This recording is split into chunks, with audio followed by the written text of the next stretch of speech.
안녕하세요. 오늘도 사연 살롱을 찾아주셔서 감사합니다. 저는 사연을 좋아하는 60대 중반의 여성이랍니다. 저는 얼마 전까지 서울에서 살다가 고향으로 내려와서 평온한 날들을 보내고 있어요. 요즘 들어 자꾸 제가 살아온 날들이 떠올라 마음에 묻어뒀던 이야기를 하고 싶어서 서툴지만 글을 써보게 됐어요. 저는 지방의 작은 도시에서 자랐어요.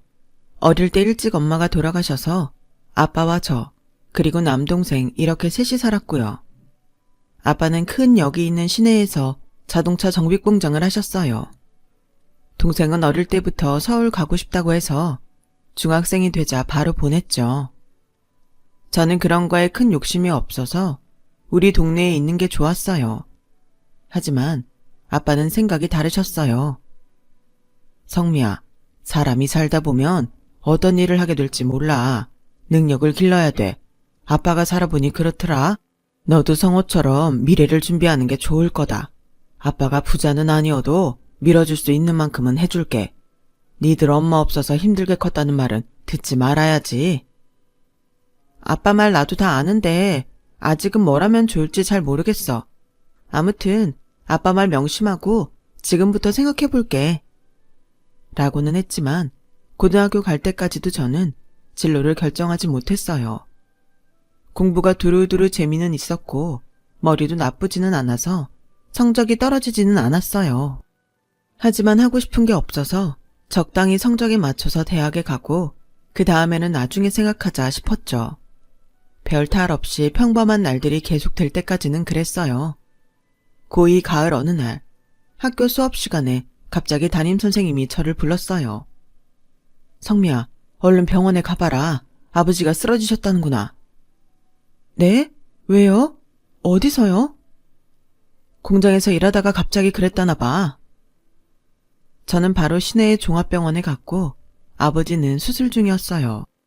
의사 말로는 심장에 문제가 생겼다는데 수술이 끝나봐야 안다고 하더군요. 저는 동생한테 연락을 하고 3시간이 넘는 시간을 혼자 대기실에서 아빠가 무사히 나오기만을 기다렸어요. 아빠는 다행히 수술이 잘 끝났고 앞으로 관리만 잘하면 된다고 했어요. 하지만 의사는 공장을 운영하는 건 힘에 부쳐서 힘들 거라며 모든 걸 놓고 푹 쉬어야 한다고 엄중하게 경고했어요.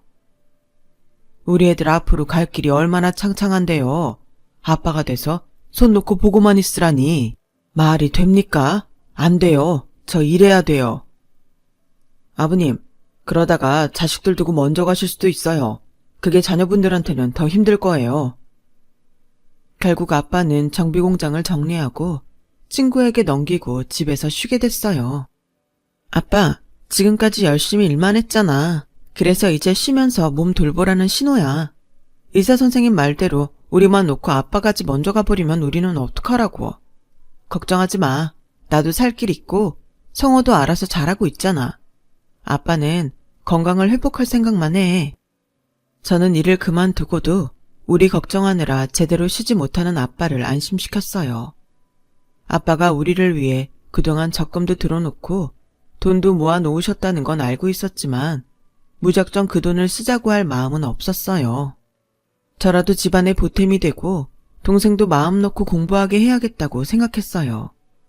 저는 서울에 있는 전문대에 가기로 결심했고 다행히도 회계학과에 무난히 합격했어요. 아빠도 동생도 제가 경영 쪽으로 공부하기를 원했는데 일하면서 공부하기에는 회계학과가 좋을 것 같았거든요. 그리고 친척의 소개를 받아서 서울의 한 중학교에서 행정실 아르바이트를 했죠. 말이 행정이지 저는 잡심부름만 했어요. 누구도 제게 일다운 일을 맡기지 않았죠. 그래도 저는 묵묵히 주어진 걸 해냈고 학교를 졸업할 때에는 회계사무소에 취직도 할 수 있었어요. 그리고 학교 행정실 일을 그만둘 때쯤 저는 그 학교 윤리선생님한테 뜻밖의 고백을 받았어요. 박성미 씨 마음에 들어서 언제 고백할 수 있나 계속 타이밍만 보고 있었거든요. 근데 이제 학교를 안 나온다고 하니 더는 기다릴 수가 없어서요. 저 박성미 씨 좋아합니다. 저랑 만나주세요. 아니, 선생님이 저 같은 행정보조가 어디가 좋다고요. 그리고 저 이제 대학 졸업해서 겨우 작은 회사에 들어가는데요. 선생님 정도면 얼마든지 더 좋은 조건 가진 사람 만날 수 있지 않아요? 좋은 조건 이런 게 뭔데요? 제 마음에 들면 좋은 조건 아닌가요? 성미 씨도 저 싫은 거 아니죠? 저 좋다는 걸로 알고 있을게요. 그럼 우리 이번 주 일요일에 만나요. 22살이었던 저는 연애 경험도 없었고 일하고 공부만 하느라 미팅을 해본 적도 없었어요. 그러니 윤리 선생님이 남자답고 박력 있어 보였고 저의 배경을 보지 않는 사고방식의 마음을 빼앗겼어요. 저는 그렇게 저보다 10살 많은 사람과 첫 연애를 하고 결혼까지 하게 됐죠. 결혼하기까지 모든 게 다 좋지만은 않았어요. 시어머니는 저를 노골적으로 얕잡아 봤어요. 상견례 날에는 아빠와 동생도 우습게 여기는 게 보였어요. 어머, 난 니네 아버지 어디 노가다 하다가 밥 얻어 먹으러 온 사람인 줄 알았어. 하마터면 인사도 안 날 뻔했다. 동생은 서울 생활 오래 했다면서 촌티가 하나도 안 벗어졌네. 암만 인류대학에서 장학금을 받으면 뭐해? 사람이 세련미가 있어야지. 저는 그 자리에 있는 게 너무 수치스럽고 자존심이 상했는데 아빠와 동생은 저를 위해서 끝까지 아무 말 없이 자리를 지켰어요. 저와 동생이 자취방으로 가며 저는 속내를 털어놨어요. 아무래도 내가 잘못 생각한 것 같아. 이 결혼 하지 말까봐. 왜? 그 어머니가 말 그렇게 해서? 나이 든 사람들은 그럴 수 있어. 또 우리가 딸리는 건 사실이잖냐. 아빠는 그런 말 듣고도 어떻게 그렇게 태연하게 그래. 나는 진짜 자존심 상해서 미치는 줄 알았는데. 누나, 그런 것 때문에 좋은 사람 놓치지는 마. 누나가 좋아하는 사람하고 잘 살면 되잖아. 그걸 우리 때문에 포기하면 안 돼. 동생은 저보다 더 어른스럽게 제 마음을 위로해줬고 저는 그런 두 사람에게 너무 미안했죠. 다음날 만난 남편은 자기 엄마가 한 말에 대해 사과도 안 하더군요. 그래서 제가 서돈뗄 집안 사람들 면전에 대놓고 그런 말하면 어떡하냐. 그게 서울에서 나고 자란 사람들이냐며 한 소리 했어요. 우리 엄마 원래 솔직해서 그래. 거칠어 하는 거 제일 싫어하시거든. 대신 뒤끝도 없고 시원시원해. 노인네들이 다 그렇지 뭐. 남편이 아무렇지도 않게 생각하니 또 그런가 싶더라고요. 저희 아빠는 워낙 남들 상처 주지 않으려고 자동차 정비 공장을 하면서도 거친 직원들한테도 상냥하게 대하던 분이셨어요. 동생도 아빠를 닮아서 다정한 편이었고요. 그런 집안에서 자란 저는 이해가 가지 않았지만 그때 남편이 그렇다고 하니 그런가 보다 했어요. 혼수를 장만할 때도 저는 못 모르고 시어머니가 시키는 대로 준비를 했고 그러느라 모아뒀던 저금은 물론이고 아빠한테도 손을 벌려야 했어요. 아무리 시어머니라고 하지만 이렇게 명품만 해달라는 거 난 너무한 것 같아. 진짜 결혼식장 위약금 물고 다 물리고 싶어. 다른 집은 더한 것도 해간다더라. 아빠 친구들 보면 진짜 빚내서 딸 시집 보내고 그래. 이 정도는 그러려니 눈 감고 넘어가. 아빠는 제가 엄마 없이 결혼해서 제대로 해온 거 없다는 말을 들을까봐 뭐든 받아주고 다 해주셨어요. 그 당시만 해도 결혼이란 게 여자가 시댁에서 해오라는 대로 많이 해가던 때이긴 했지만 저는 은근히 반발심이 생기더라고요. 아빠는 저만 잘 살면 된다고 달래셨어요. 그렇게 반신반의하며 결혼을 했고 한 6개월 정도는 나름 잘 살았어요. 남편도 연애할 때처럼 저한테 잘해줬고 시어머니도 주말 아니면 저를 잘 부르지 않으셨죠. 그런데 저한테 자꾸 시댁 생활비를 달라고 하는 건 불편했어요. 안 그래도 저랑 남편이 매달 계좌로 돈을 보내드리는데 주말마다 저만 보면 돈이 모자란다며 우는 소리를 하는 거였어요. 너 내 친구 영희 알지? 니들 결혼식 때도 왔잖아. 걔 며느리가 이번에 백화점에 가서 밍크코트에 모자까지 세트로 맞춰줬다더라. 내가 그런 며느리 복은 없어도 우리 쓸 돈은 넉넉히 주는 복은 있어야 되지 않겠니? 나도 내 아들 어디서 빌어먹으며 키운 것도 아닌데. 어머니, 그 돈이면 지금 생활비로 쓰시는 돈보다 조금 적은 걸로 알고 있어요. 그 돈으로 친구분들 만나시고 여행 다니시는 데는 충분할 것 같은데요. 저희도 앞으로를 위해서 돈도 모아야 되는데 솔직히 좀 버거워요. 야, 내가 그 돈으로 놀러 다닌다고 누가 그러니? 민수가 그러디? 걔는 지 엄마를 이상한 사람 만드네. 근데 너도 말 그렇게 하는 거 아니지? 내가 니들 돈 모으지 말라고 하기랬니? 있는 데서 나 부끄럽지 않게 해달라는 거지? 얘가 가만 보면 사람 속물처럼 만들고 그러더라. 누가 들으면 내가 며느리 뜯어먹고 사는 줄 알겠다. 시어머니는 불같이 화를 냈고 집에 온 남편은 제게 불평을 했어요. 당신은 가끔 보면 너무 융통성이 없어. 어른이 그런 말하면 생글생글 웃으면서 네 어머니 생각해 볼게요. 이렇게 넘어갈 줄도 알아야지. 나까지 곤란하게 만들고 그래. 처음부터 못하는 건 못한다고 말해야 기대를 안 하시지. 돈 줄 수 있을 것처럼 하다가 안 주면 그게 더 나쁘잖아. 내가 뭘 당신을 곤란하게 해? 내가 당신이랑 어머니 기분까지 생각하면서 없는 말 해야 돼? 그러는 당신네는 왜 내 기분은 생각 안 하는데 왜 나한테는 하고 싶은 말 다 하면서 자기들 마음만 알아달래? 이 조그만 게 어디서 이렇게 따박따박 대들어. 여자가 그러면 집안 사람들 신경 쓰는 게 일이지. 누구더러 자기 기분 안 알아준다고 징징거려. 저는 그 말에 너무 충격을 받았어요. 남편이 저를 그런 식으로 생각하고 있었다는 게 화가 났죠. 제가 너무 화가 나서 며칠 동안 말도 안 하고 있었더니 남편은 그제야 미안하다며 자기가 너무했다고 하더군요. 앞으로는 서로 조심하자고 하면서요. 그때는 저도 알겠다고 하고 넘어갔어요. 시어머니는 제가 가진 것 없는 집 딸이라고 무시하셨지만 그래도 심하게 시집살이를 시키지는 않았는데 제가 남편보다 돈을 더 잘 벌기 때문이었어요. 네가 다른 건 없어도 돈복은 있나 보다. 네가 집에 들어오고 돈 걱정은 해보질 않네. 시어머니는 제가 돈 가지고 남편 기죽일까봐 은근히 신경 쓰면서도 저한테 용돈을 못 받을까봐 그런지 눈치를 보긴 했어요. 그럭저럭 결혼하고 1년이 넘었고 저는 아이를 갖게 됐어요. 10주 차에 접어들었을 때 알게 됐는데요. 그 전부터 남편이 많이 늦기 시작하더군요. 아이가 생겨서 좋다면서도 입시랑 애들 진로 상담 때문에 바쁘다고 새벽에 들어오기도 하고 아예 집에 오지 않기도 했어요. 시어머니도 그전에는 애가 생기기를 바라던 눈치더니 막상 제가 아이를 가졌다고 하니 시큰둥 하시더라고요. 지금 가지면 낳을 때 더워서 고생 좀 하겠다. 그런 걸 계산해보지 그랬니? 넌 친정엄마도 없는데 산후조리도 어떻게 할지 생각해봤어야지. 나 고생시킬 생각은 마라. 회사도 바빠서 야근이 많아졌는데 남편이랑 시어머니까지 저러니 서글펐어요. 정말 친정엄마 없는 서름이 이런 거구나 싶어서 혼자서 울기도 많이 울었네요. 하루는 거래처를 다녀오는데 낯익은 사람이 보였어요. 바로 남편이었어요. 저는 남편을 부르려다가 옆에 있는 여자를 보고 그 자리에서 얼어버리고 말았죠. 아유, 우리 예쁜 사모님 힘들어서 어째. 조심조심 내 손 잡아 얼른. 보니까 두 사람이 나온 곳은 산부인과였어요. 내가 잘못 본 게 아닐까? 정말 한참을 그 자리에 서서 확인하고 또 확인했어요.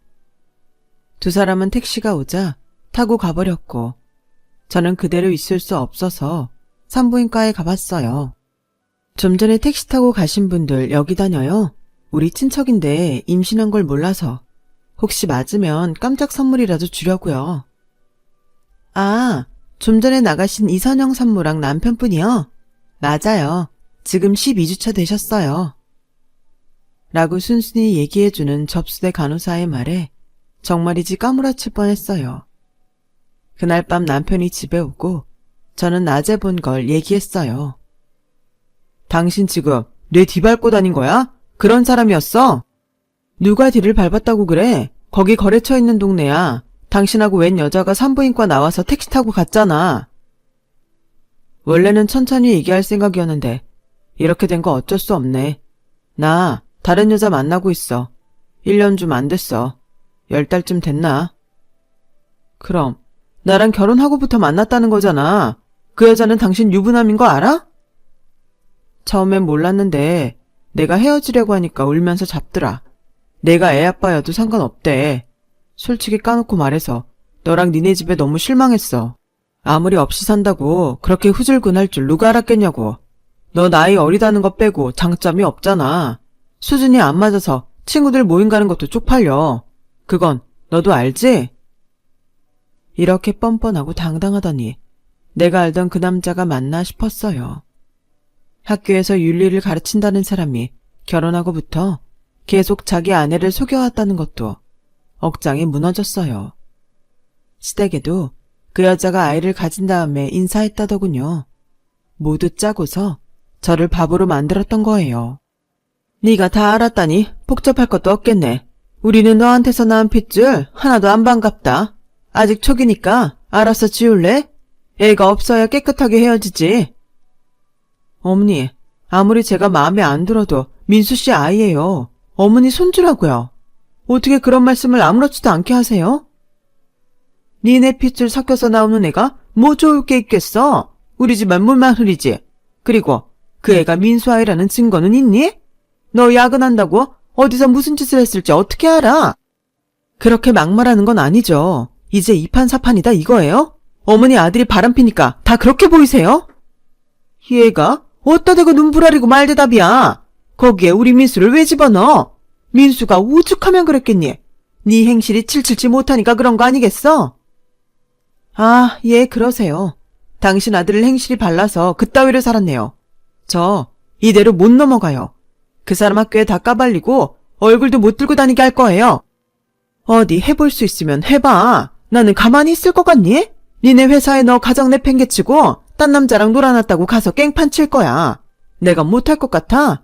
난 내 자식 위해서라면 더한 것도 해. 라며 말도 안 되는 억지를 쓰며 제 어깨를 몇 번이고 밀쳤어요. 너무 억울하고 기가 막혀서 며칠을 잠도 못 자다가 저는 결국 아이를 유산하고 말았어요. 몸이 약해진 상태에서 일하는 것도 무리였는데 정신적 충격을 받았으니 버티질 못한 거죠. 그런데 더 기가 막힌 건 제가 병원에 있는 사이에 남편이 세간살이를 싹 빼서 어디론가 사라진 거였어요. 정말 집만 덜렁 남겨두고 모든 걸 다 가져가 버렸더군요. 남편 학교로 찾아갔지만 이미 경비실에 얘기를 해둬서 제가 학교에 발도 들이지 못하게 했어요. 의부증에 걸려서 남편 괴롭히다가 이혼하고도 정신 못 차린 여자로 만들었더라고요. 저는 너무 큰 충격을 받아 회사도 그만두고 고향으로 내려가서 한동안 은둔하며 지냈어요. 아빠와 동생이 전부 잊고 다시 시작하자고 매일 위로했지만 제 귀에는 들리지도 않았죠. 그렇게 2년 3년 시간을 보냈고 저는 시내에 있는 부동산에서 일을 시작했어요. 일이라고 하기에는 간단한 매출 정리와 커피 심부름이 다였어요. 거기에 들어가게 된 것도 우연히 지나가다 힘들어 그 앞에서 쉬게 됐는데 사장님이 커피나 한잔 하고 가라며 절 부른 게 인연의 시작이었어요. 사장님은 인상이 푸근하고 나이가 지긋한 아주머니였는데 산전수전 다 겪어서 그런지 좋은 말도 많이 해주시고 마음이 편해지더라고요. 그때부터 저는 괜히 그 부동산에 들락거리게 됐고 그러다가 사장님이 이렇게 올 거 아예 자기를 도와달라고 하셨어요. 저는 거기에서 일을 하면서 어떤 부지를 사야 되는지 어떤 집을 언제 사고 파는지 어깨너머로 배우면서 부동산에 대해 조금씩 배웠어요. 성미야, 이거 봐. 여기 이 땅 어떻게 될 것 같니? 입지를 보니까 앞으로 개발 가능성이 있을 것 같아요.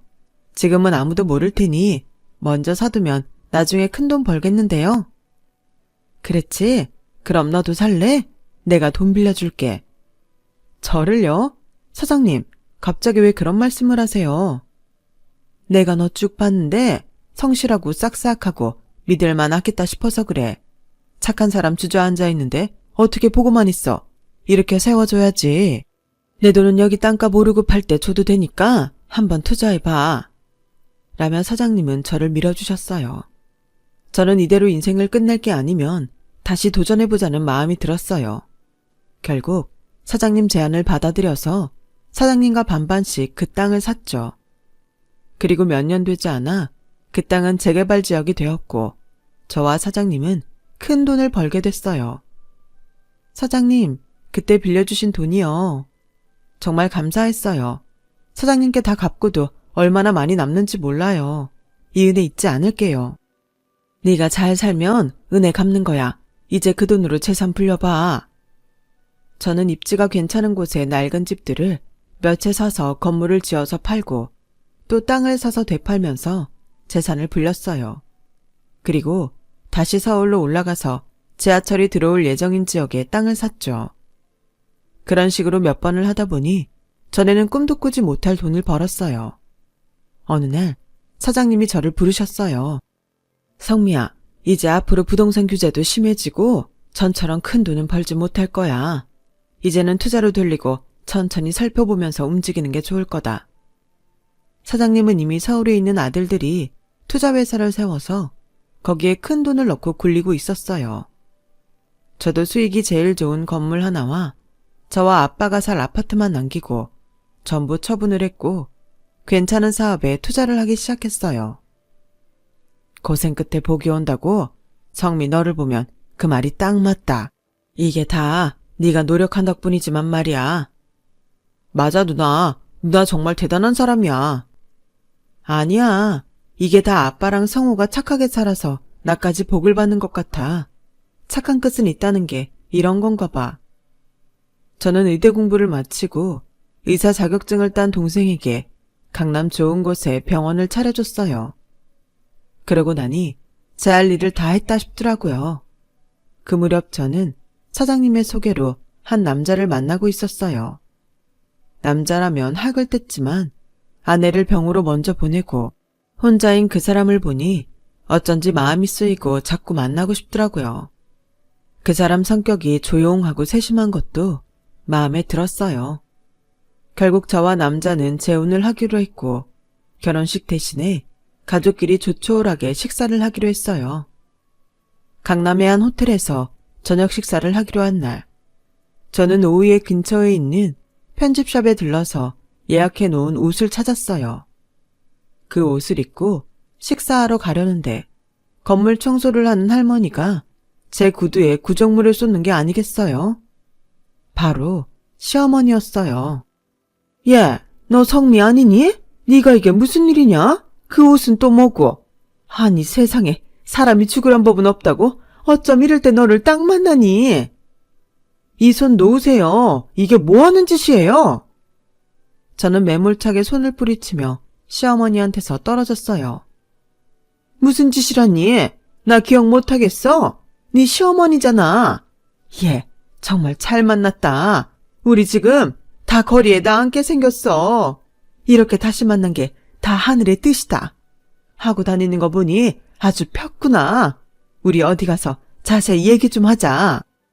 무슨 말 같지도 않은 소리야. 이봐요 할머니, 내가 댁하고 얘기를 왜 해요? 댁의 집이 나앉던 말던 그게 나랑 무슨 상관이야. 이러지 말고 내 구두값이나 물어내요. 상관이 없다니. 네 시댁이었잖아. 너 돈 좀 벌었다고 사람이 변한 거야? 이러면 못 쓴다 너. 사람이 그렇게 사는 거 아니야. 누가 할 소리를. 당신이야말로 그렇게 사는 거 아니에요. 우리 집 별 볼 일 없다고 멍청한 본처 쫓아내는 집안이 잘 될 리가 있어요? 결혼하고 한 달도 안 돼서 바람난 지 아들 감쌀 줄이나 알고 우리 집이 처진다고 오만 모욕을 다 하고 결국 아이까지 잃게 만들었잖아. 지금이라도 경찰서에 가볼까? 내가 당신들 망한 데에 더 똑똑히 보태봐? 라며 새겨 나오자 시어머니는 청소도구를 챙겨서 꽁무니가 빠져라 도망을 갔어요.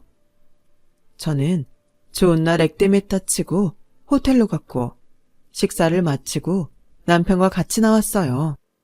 성미야, 나야.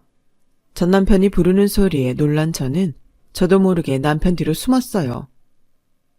당신 누군데 남의 아내 이름을 함부로 불러요? 저 사람 남편이었어요. 엄마가 여기로 갔다길래 지금까지 기다리고 있었어요. 성미야, 그러지 말고 나랑 얘기 좀 하자. 응? 여보, 나 저 인간하고 단 한마디도 하기 싫어. 저 인간이 바람피고 학교에 내가 의붓중이라고 거짓말까지 하고 다녀서 나 고개도 못 들고 다녔단 말이야.